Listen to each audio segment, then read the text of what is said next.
Merhaba değerli izleyenler. Bu hafta özel röportaj için Ülker Spor ve Etkinlik Salonu'ndayız. Fenerbahçe Beko'nun oyuncusu Nigel Hayes-Davis ile birlikteyiz. Nigel, Hi. I'm sorry we waited you. We make you wait. How are you? I'm great, fantastic. How are you? I'm fine, thank you. Nigel, I want to start with your very first season in Fenerbahçe. How would you evaluate your first season when you look from now? Well, it was pretty good, pretty solid. Wish I would have started a little sooner the way I finished. I finished very well, finished very strong. Could have started that like a month or two earlier. We could have won a couple more games that could have put us in a better playoff spot, given us a better playoff chance. I mean, we did a great job though in our playoff series. We played the number one seed without a throw-up heave from Slukas. You know, we're probably in the Final Four, and we're having a different conversation, but that's how we roll sometimes, that's how it happens. But other than that, solid outing. So I did a good job. Last year when Fenerbahçe was building the team, even though we know that you're a great player, I think not so many people think that you are going to be the stats leader in many areas. How would you evaluate? What would you say about your breakout season? What was the secret? A lot of work, a lot of good work, and then a lot of healthy selfishness. It's something I've preached a lot about to people. There's a healthy selfishness you need when you do anything in life, whether it's me playing basketball, the job you do, someone who's an artist, someone who's a journalist, a comic book writer, anything you do. You know, if you want to succeed in something, you have to do the things that are best for you. You know, it doesn't mean, when you hear selfishness, people think of negatively, like thinking of doing harm to other people or disregarding other people, but it's putting yourself first. One of the best analogies is when you're in a plane and they say if the plane goes down and you need to put your oxygen mask on, whose mask do you put on first? Put your own mask on first. So that's kind of the thought process behind it. Make sure your mask is on first, then you help others. Make sure I do what I need to do and perform how I need to perform. And then from there, the rest will fall in place. Last year, despite being a new team, the team started the season very well. But this year, the core was the same. After the fifth game, you had some ups and downs. What do you think was the reason behind that? Is it because of the injuries or anything else? It just happens sometimes, you know. Sometimes ideally, you would want to come into a season and play perfectly. Everyone would love to play perfectly, but it won't happen. There's going to be ups and downs, good games, bad games. There's going to be, unfortunately, injuries, guys in and out of rotations. You know, there's a million excuses if you look for it, but, you know, just the easiest thing to say is that it's ups and downs sometimes.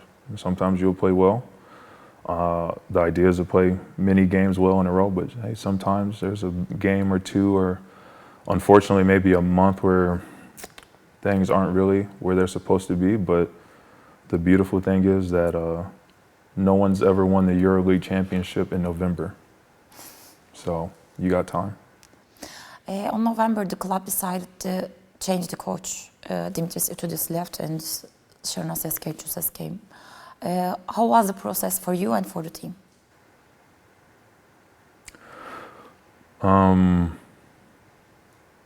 It's a process. It was my first time dealing with a coaching change in Europe. On one hand, it was a familiar face. On the other hand, it was a familiar face, and everyone knows about that. But it's unfortunate, but it's part of the job. You know, I've spoken in interviews about it. Everyone knows how I feel about Itoudis and what he was able to do and help me. You know, a lot of I attribute my season last year to the confidence he gave me and the belief he had in me and knowing what I could do and how I could perform. So it was definitely tough and unfortunate to see him go.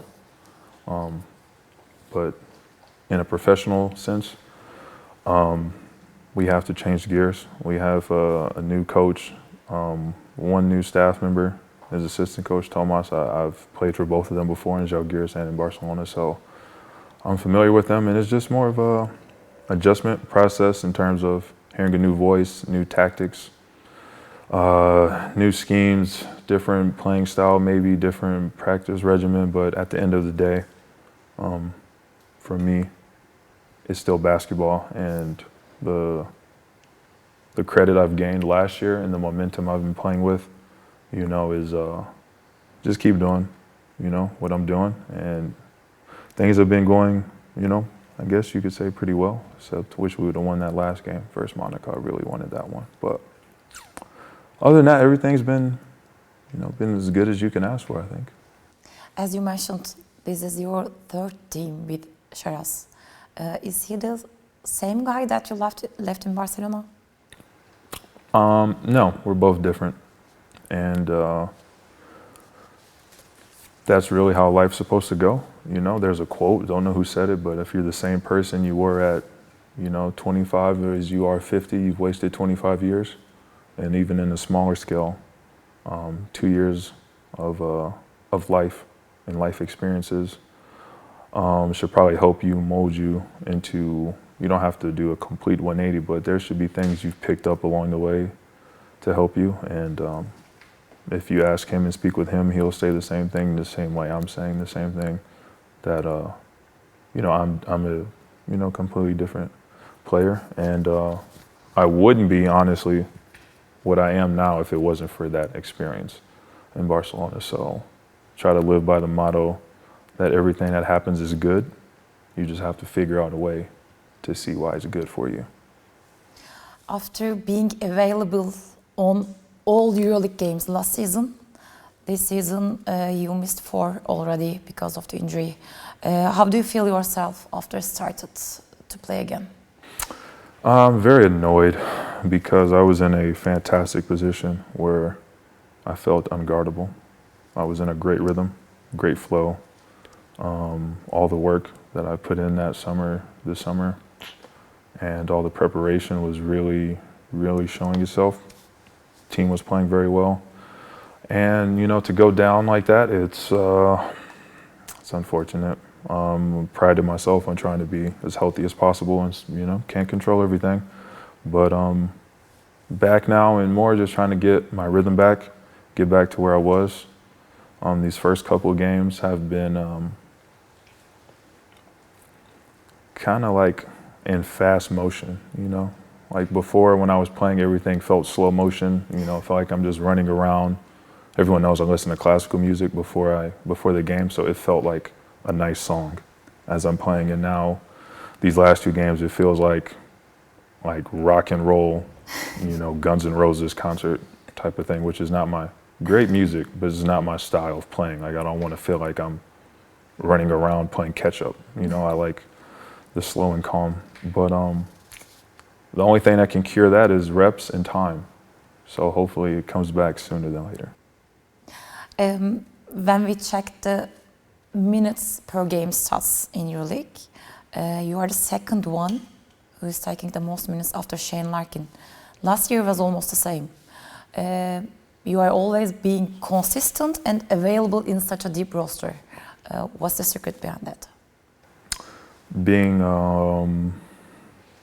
preparation, first of all, making sure my conditioning is well. I try to take care of my body.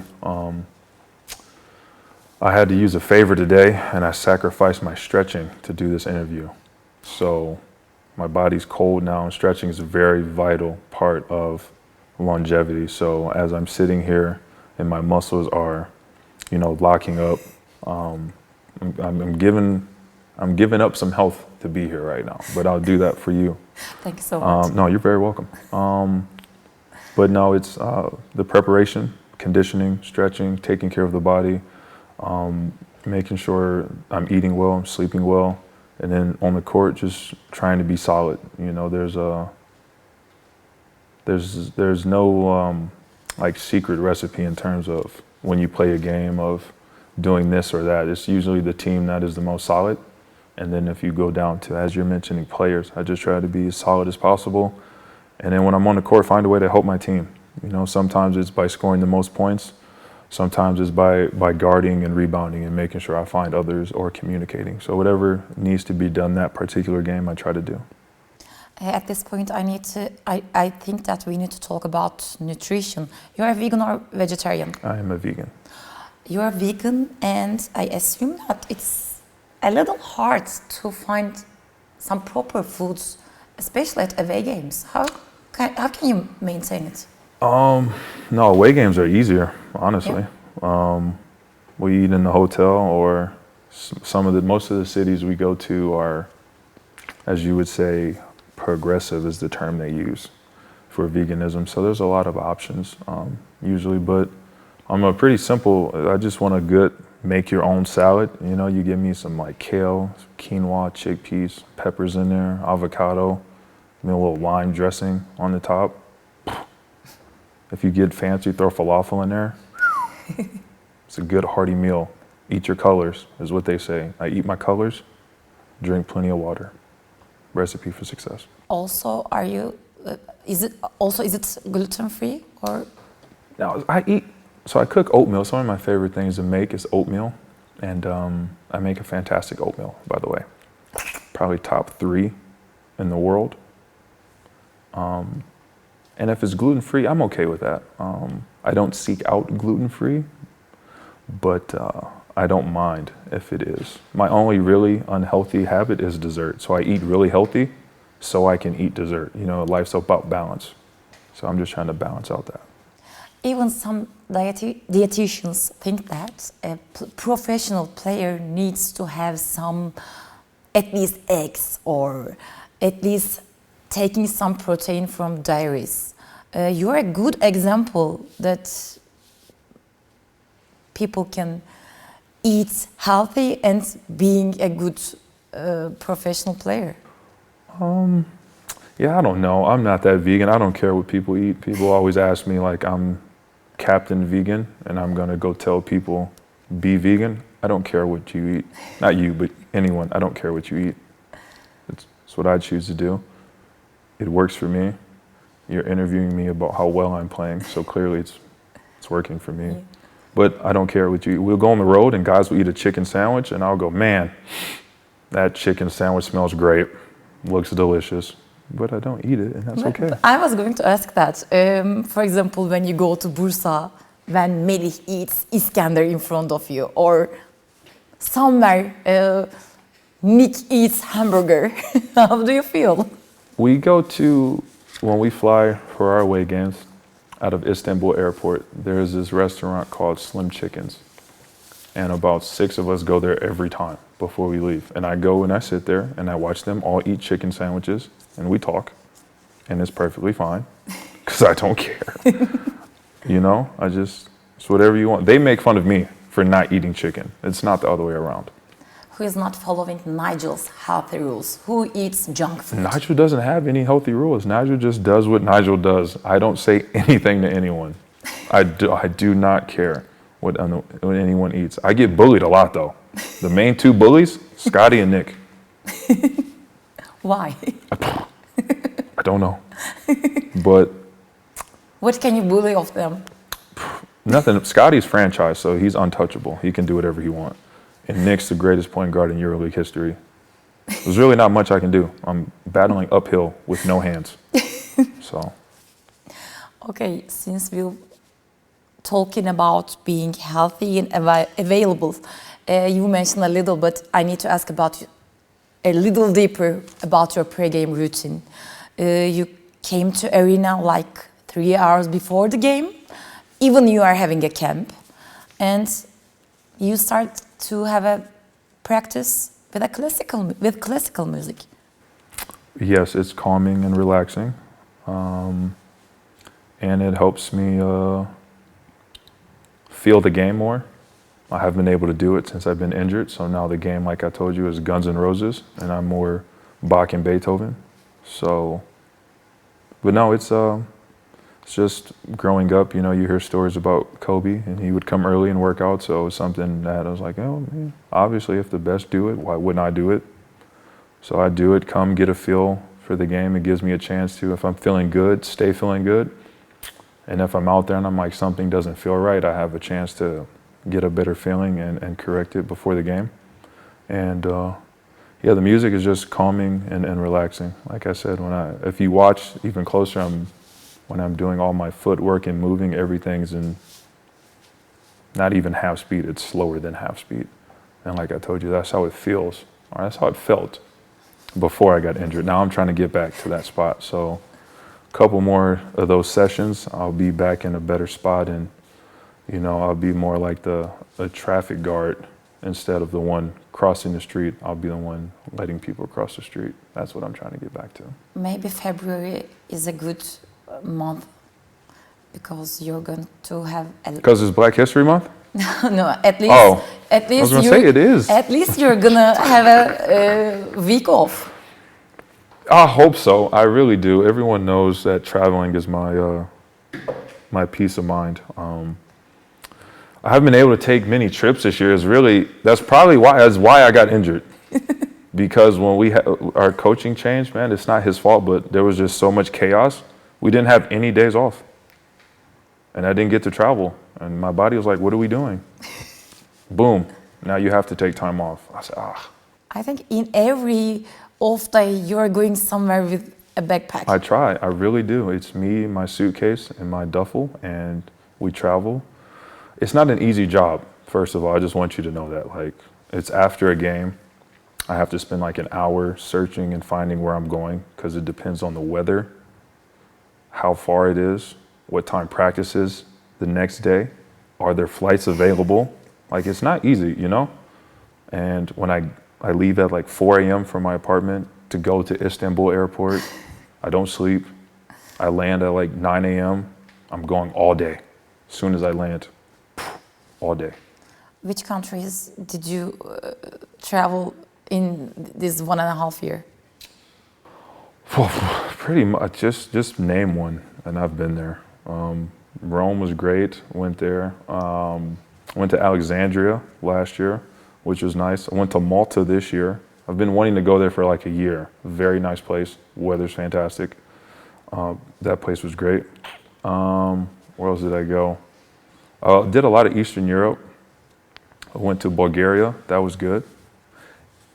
It's not a favorite, but like, it's always good to go see places. Cologne, Germany. I have to do more Germany. I haven't done much of Germany. I've done, Naples was good. I went to Naples in Italy, that was good. It's just, I was really happy to go to Tbilisi in Georgia. I've been wanting to go there. So yeah, no, it's been great. Beirut was really nice. You should go to Beirut if you can. I didn't know it was such a party city. I didn't party, but they said it's the #1 party place in like. I guess so. I didn't know that. Learn so much when you travel. Are there any Turkish cities that you visit? No. I leave the country of Turkey. Not because there's nothing in Turkey, but because like it's more of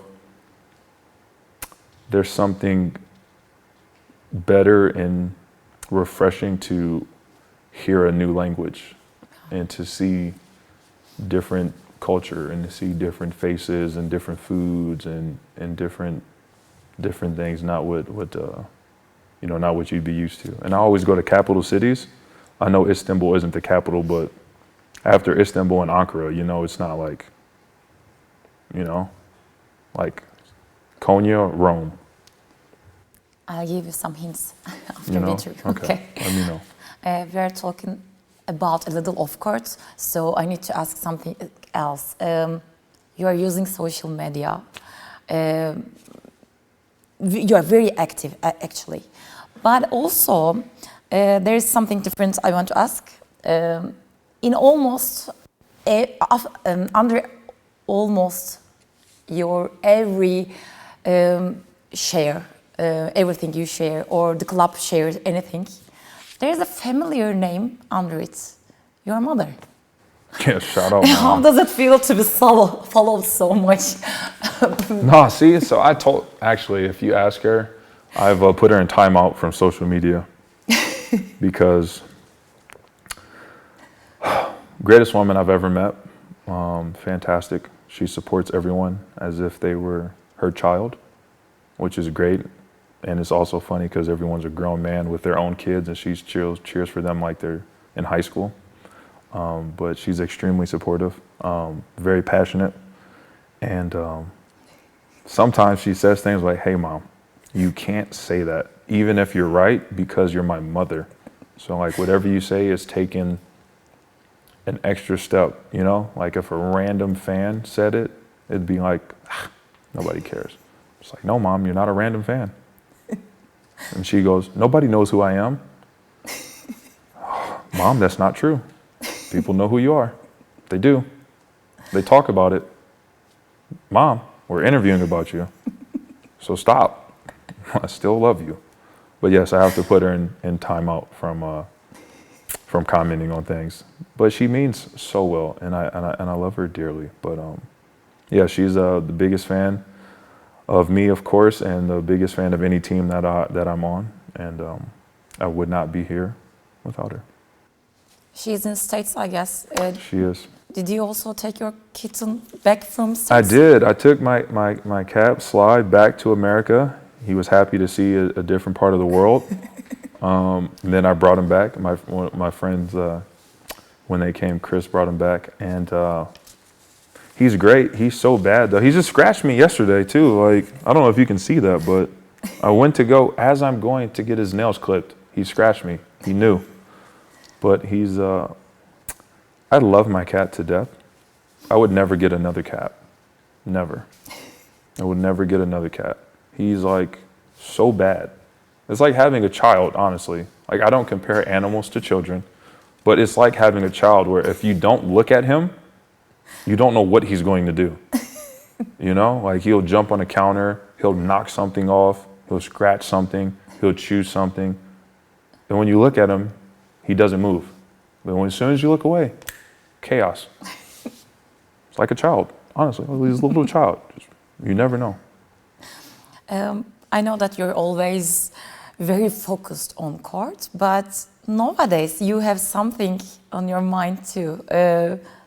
Something else to be focused on, actually. The ping pong tournament. Yeah, which is going on now. How did this adventure started? I don't know who brought the table in. I think Marco might have. I don't remember. But the table came and no one really paid attention to it. And then the physio staff started playing and we were laughing because it was like, you guys suck. You guys look really bad. And then they just kept practicing and they were like, you guys got better. And then some of the players started playing. And then it's basketball and we're all competitors. So it starts as fun until you keep score. So if you want to have fun, never keep score between people. Because when you keep score, then it gets competitive. And for us, it's like, okay, who's good? Let me play you. Let me play you. And then he was like, you know what would be fun? Might as well have a tournament. Started off was going to be the players, and then like staff join in, and now we got other people joining in from the management side. Coaches even playing. I've never seen him pick up the paddle. I don't know if he's good or not, but he wanted to join. So it's going to be a big thing. We have a big surprise too as we get closer to the final four of the ping pong tournament. Actually, I was going to ask about Stay tuned for that. Stay tuned for that, okay? You want to lock in with that one. Also, you mentioned my social media. There's going to be, it's recorded. So my videographer, Umair, here. He's going to record and film everything. And then there will be bonus content on my Instagram channel. So subscribe so you can see it. Because there's going to be regular content. And there's going to be really super cool, fun stuff that not everyone's going to get to see. You want to see that stuff. Give us some hints. Who is the best player? Who is the best player? You guess. Take a guess. But it's open to team, coaches, and management. Who do you think? Oh, it's hard. I think, did Marco take that? Marco is top, but he's not. He's not the From best. the Okay. Marco is probably top 4. The best we think might be Rado. Rado looks amazing. It's kind of scary. Is he practicing? No, he just picked up the paddle one day and was like, let me try. Back in Yugoslavia, we used to play in the snow, you know? And it's like, hey, Rado, why are you so good? He's amazing. Arturs is good. And, the physio, Riza is amazing, by the way. I don't know why he's so good. Everyone's really good. People are better than they should be, honestly, at this. I don't know how everyone's so good, but we're taking it very seriously now, like almost too seriously. But what about the brackets? How will it affect, actually? So the bracket is made. Who do you think will be in the Final Four? Because the brackets are a little... Who do I think will be in the Final Four? I'm going Rado, Marco, Yilmaz, and Arturs. That's who I think is going to be in the Final Four. Maybe Nick could get in there.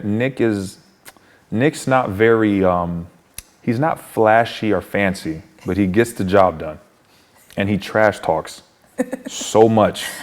During ping pong? Yes. Oh my God. Oh, you think this is a joke? Ha, you're laughing now, but We'll see, I guess. you will see. Nick trash talks so much. That's how he wins. He trash talks you into messing up. It's During crazy. the games also? During the games, Oh he my trash God. talks. That's how he wins. That's his We secret. thought that he was seeing No, everything. no, that's how Nick wins, because he trash talks you. And you mess up because you're mad at Nick. Like, Nick, shut up, just play. Next thing you know, point Nick, and he wins. Okay, Nigel, thank you so much. Good luck, both in court and also at the ping pong table. Thank you so much. I need it. I'll try to sneak into the Final Four. I don't think I got it in me, though. I've practiced, though. But we'll see. Thank you for having me, though. Thank you so much. Değerli izleyenler, özel röportajda konuğumuz bu hafta Fenerbahçe Beko'nun oyuncusu Nigel Hayes-Davis'ti. Keyifli bir röportajdı. Umuyoruz sizler de aynı keyif almışsınızdır. Bizden şimdilik bu kadar. Tekrar görüşünceye dek hoşça kalın.